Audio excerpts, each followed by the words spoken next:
Everyone, कैसे हैं आप लोग। Welcome to my academy. पढ़ेगा इंडिया, आगे बढ़ेगा India.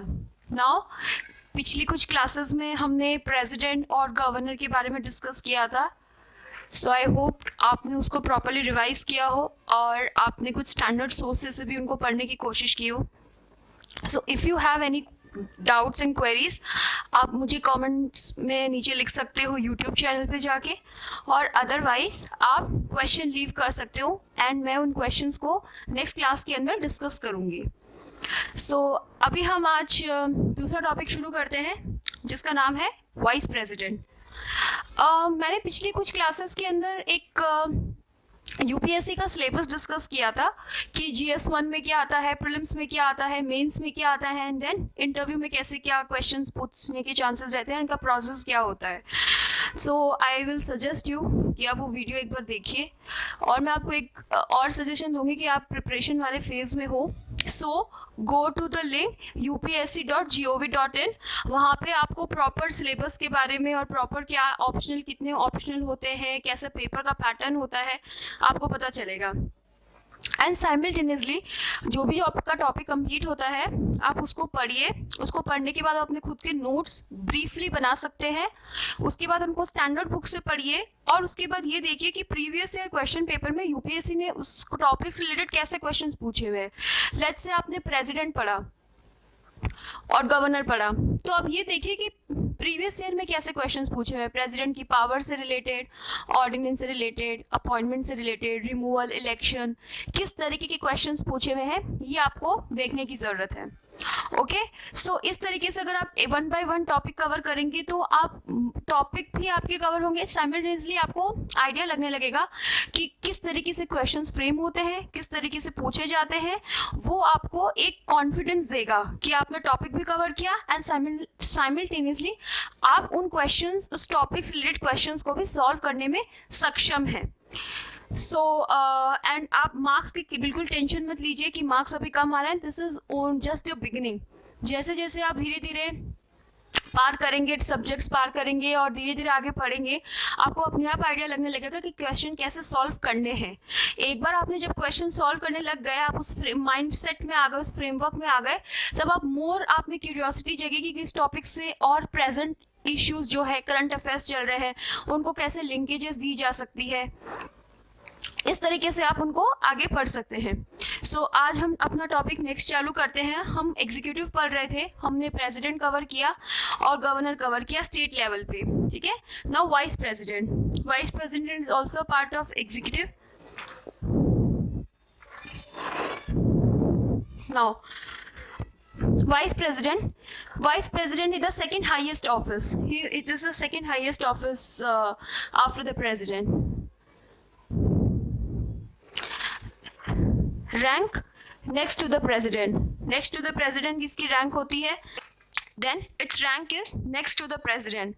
Then it is modeled on the American model of the vice president.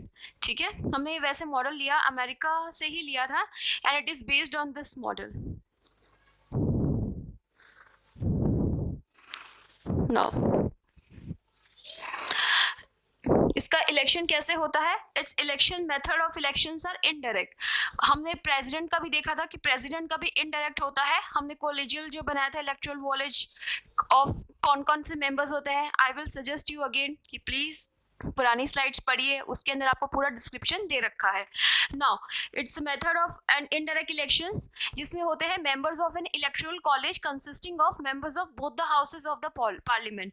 यानी कि इसके अंदर पार्लियामेंट के जो दोनों हाउसेज है, लोकसभा और राज्यसभा, उसके मेंबर्स जो होते हैं वो इसके इलेक्शन इनडायरेक्ट इलेक्शंस में पार्टिसिपेट करते हैं। How it is different from president, ये क्वेश्चन आप पुराने पेपर देखोगे, PYQ previous year question paper, उसके अंदर ये पूछ रखा है कि इसका इलेक्शन, वाइस प्रेसिडेंट का जो इलेक्शन होता है वो प्रेसिडेंट के इलेक्शन से डिफरेंट कैसे है। Consist of both the elected and nominated member. President का हमने देखा था, elected and nominated member of parliament जो होते हैं वो प्रेसिडेंट लेते हैं, लेकिन वाइस प्रेसिडेंट के अंदर इलेक्टेड एंड नॉमिनेटेड मेंबर दोनों पार्टिसिपेट करते हैं, जबकि प्रेसिडेंट के इलेक्शन में सिर्फ इलेक्टेड मेंबर पार्टिसिपेट करते हैं, राइट। देन इसमें स्टेट लेजिस्लेटिव असेंबली के जो मेंबर्स होते हैं वो इंक्लूडेड नहीं होते हैं, लेकिन जब हम प्रेसिडेंट के इलेक्शन में जाते हैं तब हम देखते हैं कि स्टेट लेजिस्लेटिव असेंबलीज के मेंबर्स जो होते हैं वो भी इसके अंदर इंक्लूडेड होते हैं। Okay, now next, president is the, अब हमें ये देखना है कि जब दोनों ही एग्जेक्टिव का पार्ट है तो दोनों के इलेक्शंस में इतना डिफरेंस क्यों है। इनके इलेक्शन में डिफरेंस इसलिए है because president is the head of the state and his power extends both to the administration by the centre as well as to the states. कैसे इसकी पावर सेंटर पे है, इसकी प्रेसिडेंट जो होता है वो हेड ऑफ द स्टेट है और इसकी पावर जो है वो सेंटर पे भी एक्सटेंड करती है और स्टेट पे भी करती है। सेंटर पे कैसे एक्सटेंड करती है कि जो भी रूल्स एंड रेगुलेशन होता है वो प्रेसिडेंट बनाता है, जो भी एक्शंस लिए जाते हैं वो इसके नेम पे लिए जाते हैं, जो भी अपॉइंटमेंट होता है कॉन्स्टिट्यूशनल बॉडीज का एंड कुछ नॉन कॉन्स्टिट्यूशनल बॉडीज का वो प्रेसिडेंट करता है। ठीक है, स्टेट का कैसे है, व्हाई, बिकॉज स्टेट पे जो हमें पिछली क्लास में देखा था कि गवर्नर का जो अपॉइंटमेंट होता है वो प्रेसिडेंट करता है। ओके, एंड ये भी देखा था कि इसके रिमूवल में भी प्रेसिडेंट, गवर्नर के रिमूवल में भी प्रेसिडेंट का रोल होता है, president to the president. Henceforth, in his election, not only members of parliament should play their part, but members of the state legislature should also be a voice. इसलिए उसके subject, उसके elections के अंदर, president के election के अंदर parliament और state legislature दोनों का पार्टिसिपेट करना जरूरी है।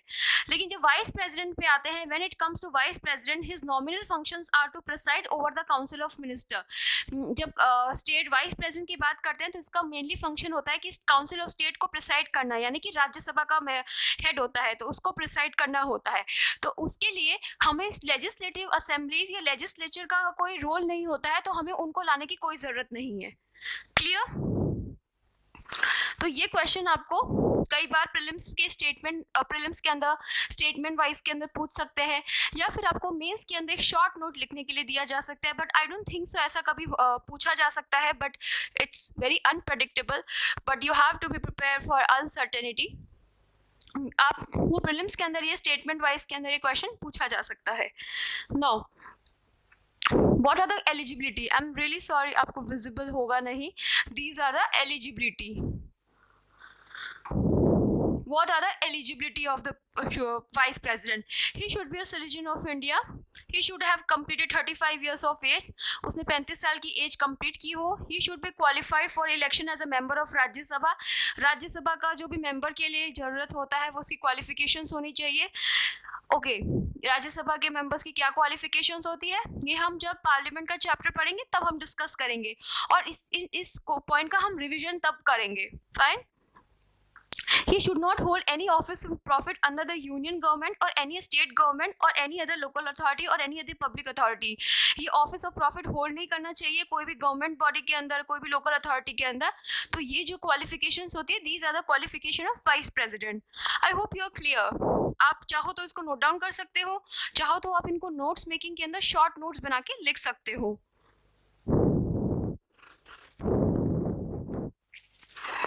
नाउ आर्टिकल्स, इलेक्टोरल कॉलेज, जो इलेक्टोरल कॉलेज बनता है वो क्या होता है? As per the article 66 of the constitution of India, the vice president is elected by the member of electoral college, जो कि consist of elected member of Rajya Sabha, nominated member of Rajya Sabha and elected member of Lok Sabha. क्यों राज्यसभा के nominated member होते हैं? Because ये राज्यसभा के preside करता है।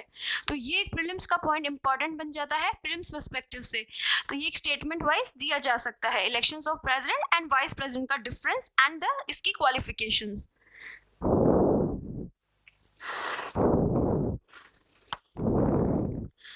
Now next, as per the Article 68 of the Constitution, the election to fill the vacancy caused by the expiration of the term of office of the outgoing Vice President is required to completed before the expiration of the term. For example, Article 68 ये बोलता है कि आप Vice President को तभी elect कर सकते हो जब outgoing Vice President जो होते हैं वो जब जा रहे होते हैं, उनका term complete हो चुका होता है, और उनके टर्म कंप्लीट होने से पहले ही आपको उनका अपॉइंटमेंट करना होता है ताकि वहां पे कोई वैकेंसी ना रहे। Okay, Then now, Article 330(24) of the Constitution read with the Presidential and Vice Presidential Election Act 1952 and the Presidential and Vice President Election Rules 1974. ये इन rules के अंदर दे रखा है, क्या दे रखा है? The superintendence, direction and control of the conduct of election to the office of Vice President of India in the Election Commission of India. तो जो भी आप ये देखो कि अगर जो भी इनका इलेक्शन होता है उनको कंट्रोल कौन करता है, डायरेक्ट कौन करता है? आर्टिकल 324 जो है, ये हम बहुत बाद में पढ़ेंगे कॉन्स्टिट्यूशनल बॉडी के अंदर, इलेक्शन कमीशन ऑफ इंडिया। तो election commission of India in rules के थ्रू, इन एक्ट्स के थ्रू इनका गवर्न करता है कि इलेक्शन प्रॉपर्ली हो रहा है कि नहीं हो रहा है। The notification for election shall issue on or after the sixth day before the expiration of the term of office of the outgoing vice president. Let's say एक वाइस प्रेसिडेंट V1 है, ये जो है ये इनका टर्म खत्म होने वाला है, तो इनके टर्म के खत्म होने से पहले नोटिस जारी कर दिया जाता है कि इनकी पोस्ट पे कोई आएंगे वाइस प्रेसिडेंट 2। तो जब तक इनका टर्म खत्म हो उससे पहले इनका इलेक्शन करवा दिया जाता है। ये इसलिए करवा दिया जाता है ताकि वैकेंसी जो है वो पूरी तरीके से वेकेंट ना रहे, सीट जो है वो वेकेंट ना रहे, वो फिल हो जाए, इसलिए इनका इलेक्शन करवा दिया जाता है। I hope I am clear. Now, qualified to become a vice president, क्या क्या चाहिए होती है? The following people are also qualified to become the vice president of India. कौन कौन बन सकता है? Sitting president of India. जो president अभी जो at present है वो चाहे तो vice president बन सकते हैं। Sitting vice president of India, vice president जो at present है वो भी बन सकते हैं। Governor of the states and MP and MLAs, ये चारों जो है ये जो होते हैं ये जो है वो vice president बन सकते हैं। What is the term of office of vice president? Office के क्या का टर्म जो होता है, टर्म वो इम्पोर्टेंट है यहाँ पे, क्या होता है? फ्रॉम द डेट, जिस डेट से वो एंटर हुए हैं, he enters into his office, vice president hold the position for 5 years। ये इंपॉर्टेंट है कि वो उनकी पोजीशन जो होती है वो कितने साल की होती है? 5 साल की होती है। However he can resign before 5 years by handing over his resignation to the president। लेकिन 5 साल से पहले वो अपना रेजिग्नेशन जो है वो प्रेसिडेंट को दे सकते हैं। The other ways he vacancies created in the office of vice president are given below। कैसे? जब उनका 5 साल पूरा हो गया, या अगर वाइस प्रेसिडेंट ने रिजाइन कर दिया, या वाइस प्रेसिडेंट को रिमूव कर दिया, या वाइस प्रेसिडेंट की डेथ हो गई, और या फिर इनकी इलेक्शन को वॉइड कर दिया गया। इलेक्शन को वॉइड मीन्स कि पार्टिसिपेशन ठीक से नहीं हुआ, ये इलेक्शन कमीशन करता है। तो अगर इस केस में अगर होता है तो वैकेंसी क्रिएट हो जाती है और इलेक्शन जो होता है वाइस प्रेसिडेंट का वो न्यू इलेक्शन होता है। Am I clear? Please see this slide. कोई डाउट है तो you can ask me. This is very important topic, prelims perspective से ये बहुत इंपॉर्टेंट है। Okay, let's move now next. Powers and function of vice president. Function of power क्या होती है वाइस प्रेसिडेंट की? He acts as the ex officio chairman of Rajya Sabha. Ex officio chairman of Rajya Sabha, ये lead करता है राज्यसभा को। In his capacity powers and functions are similar to speaker of Lok Sabha. इसके function जो होंगे, जो लोकसभा का हेड कौन होता है? स्पीकर। राज्यसभा का कौन होता है? Vice president. तो दोनों की पावर्स जो होती हैं वो इस कैपेसिटी में सिमिलर होती हैं। He resembles the American vice president who also acts as the chairman of the senate, the upper house of the American legislature. Since very first time slide में ही मैंने आपको बताया था कि हमने जो ये कॉन्सेप्ट ले रखा है ये अमेरिका से ले रखा है, अमेरिकन कॉन्स्टिट्यूशन से हमारा वाइस प्रेसिडेंट का कॉन्सेप्ट है। हैंस ये उन्हीं के सिस्टम को जो है वो फॉलो करता है। Now he acts as a president when a vacancy occurs in the office of the president due to his resignation, removal, death or otherwise। ये प्रेसिडेंट की तरह कब एक्ट करता है? जब प्रेसिडेंट की डेथ हो गई हो, या रिमूव किया गया हो, या फिर कोई और रीजन हो, तो या थोड़े टाइम के लिए प्रेसिडेंट एब्सेंट है तो वाइस प्रेसिडेंट प्रेसिडेंट की तरह वर्क करता है। He can act as a president only for a maximum period of 6 months in which new president has to be elected. मतलब 6 months तक ही कर सकता है।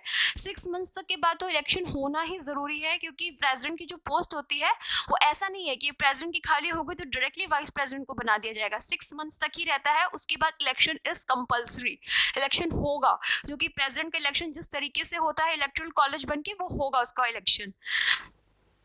Further, when the sitting president is unable to discharge his functions due to absence, illness, or any other cause, the vice president discharge his function until the president resumes his office. This is same as the first point कि ये president की तरह जब काम करता है जब president की vacancy इनकी वजह से हो गई हो, लेकिन सिर्फ 6 months तक.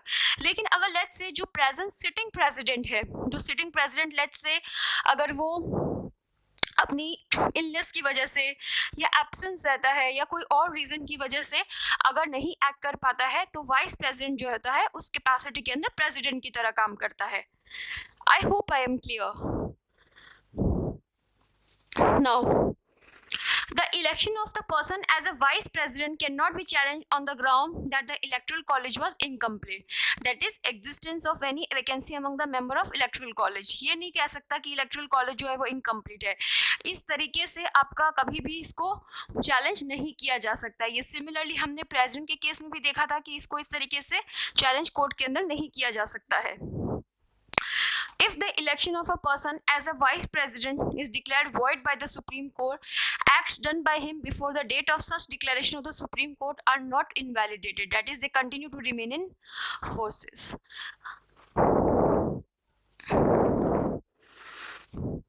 Now next. Okay. आज मैंने सोचा था कि एवरी स्लाइड जब भी हम थोड़ी थोड़ी स्लाइड्स कवर करेंगे मैं आपके साथ कुछ टॉपिक डिस्कस करूंगी. कुछ टॉपिक डिस्कशन करने का मतलब है कि जैसे कि फॉर एग्जांपल यूपीएससी जीएस1 के अंदर क्या क्या पूछा जाता है वो उस तरीके से आपका कवर होगा. तो जीएस1 के अंदर आपका कवर होगा लेट्स से इंडियन हेरिटेज. मैं आपको एक चीज सजेस्ट करूंगी, आप upsc.gov.in पे जाइए, उसकी स्लाइड देखिए और उसकी स्लाइड के अंदर upsc.gov.in पे जाके आप जब जाएंगे तो वहाँ पे आपको एग्जाम का सिलेबस मिलेगा. एग्जाम के सिलेबस को आप चाहे तो प्रिंट आउट निकलवा लीजिए, चाहे तो अपने लैपटॉप पे स्क्रीन पे रख लीजिए, किस तरीके से उसको कर लीजिए कि जब आप इधर उधर जाए या फ्री हो थोड़ा तो फिर आप प्लीज उनके सिलेबस को Thank you.